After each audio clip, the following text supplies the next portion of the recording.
लाल पत्थर से बनी देश की ऐतिहासिक इमारतें, बेशकीमती पत्थर से बने आलीशान बंगले और हमारे आसपास के मंदिरों में प्राण प्रतिष्ठित मूर्तियां, इन सब को तैयार करने में एक विशेष मजदूर वर्ग का बहुत योगदान होता है।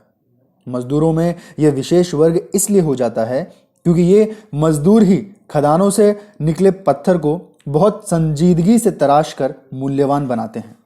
फिर यह मूल्यवान पत्थर चमचमाते आलीशान बंगलों की शोभा बढ़ाते हैं।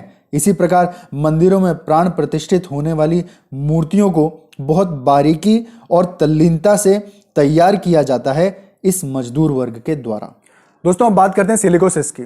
सिलिकोसिस वो बीमारी है जो मुख्यतः उन लोगों में पाई जाती है जो पत्थर से जुड़े हुए कार्यों को करते हैं, जैसे वो मजदूर जो खदानों में काम करता है, वो मूर्तिकार जो मूर्ति बनाता है, वो कारीगर जो पत्थर की कटाई से चुनाई तक का काम करता है।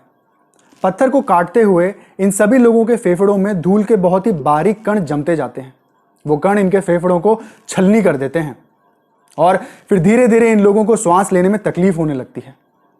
कफ भी बढ़ने लगता है और कफ के साथ साथ कभी कभार खून भी आने लगता है। तो ये कहना कतई गलत नहीं होगा कि सिलिकोसिस एक प्राणघातक बीमारी है जिसके होने के बाद पीड़ित की मृत्यु कुछ ही वर्षों में निश्चित हो जाती है। राजस्थान राज्य के लगभग 33 जिलों में यह बीमारी दस्तक दे चुकी है और 19 जिलों के मजदूर तो इस सिलिकोसिस बीमारी से बहुत ज्यादा प्रभावित हैं। यदि कुछ सर्वाधिक प्रभावित जिलों के नाम लूं तो वो होंगे जोधपुर, करौली, अजमेर, भरतपुर, नागौर, पाली, सवाई माधोपुर, जयपुर, राजसमंद, सिरोही, उदयपुर, दौसा, जैसलमेर और बांसवाड़ा। वर्तमान में राजस्थान में लगभग 1,12,000 से भी अधिक मजदूर सिलिकोसिस बीमारी के संबंध में रजिस्टर्ड हैं। यदि मृत्यु का आंकड़ा देखें तो लगभग 4,000 मजदूरों की मौत हो चुकी है और ये वो लोग थे जिनके पास सिलिकोसिस बीमारी से ग्रसित होने का प्रमाण पत्र था।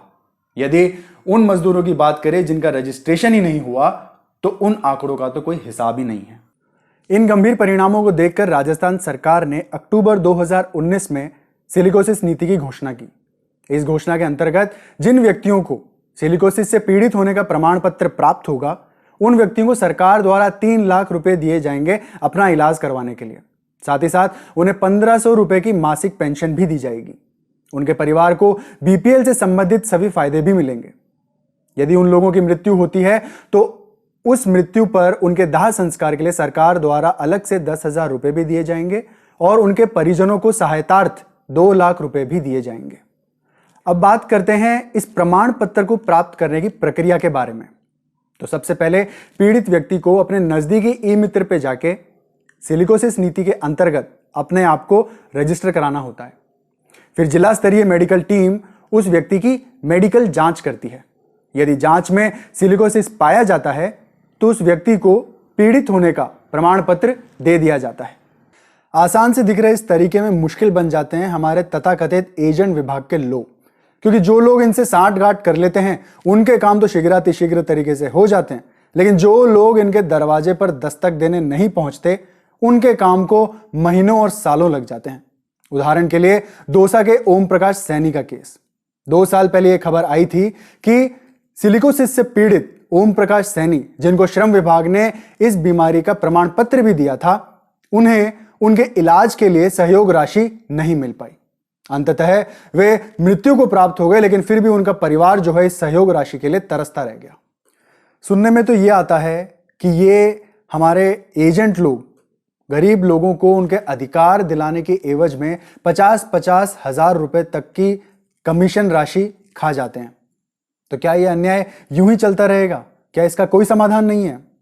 समाधान हो सकता है यदि राज्य सरकार एक उच्च स्तरीय निरीक्षण कमेटी का गठन करे और उस कमेटी में स्वास्थ्य विभाग, श्रम विभाग, सामाजिक न्याय एवं अधिकारिता विभाग के सदस्यों की नियुक्ति की जाए और वो कमेटी यह सुनिश्चित करे कि हर जिले में हर माह में कितने प्रमाण पत्र दिए जा रहे हैं, कितनी सहयोग राशि का वितरण किया जा रहा है। ये कमेटी उन लाइसेंस धारियों से भी हिसाब मांगे जिनको टेंडर दिए जाते हैं खदानों के, जिनमें मजदूर काम करते हैं, कि क्या उन मजदूरों को सही मास्क दिया गया है या नहीं दिया गया है, क्या उन मजदूरों का हर 3 माह में सही स्वास्थ्य निरीक्षण हो रहा है या नहीं हो रहा है। यदि यह हुआ तो हो सकता है कि गरीबों को उनका अधिकार सही मोल में और सही समय में मिल सके। यदि आप लोगों को यह जानकारी बढ़िया लगे तो इसे अपने मित्रों को, अपने परिवार लोगों को और उन लोगों को जिसकी इसकी सबसे ज्यादा जरूरत है, उन लोगों तक जरूर पहुंचाएं। इस चैनल को जरूर सब्सक्राइब करें और शेयर करें इस वीडियो को।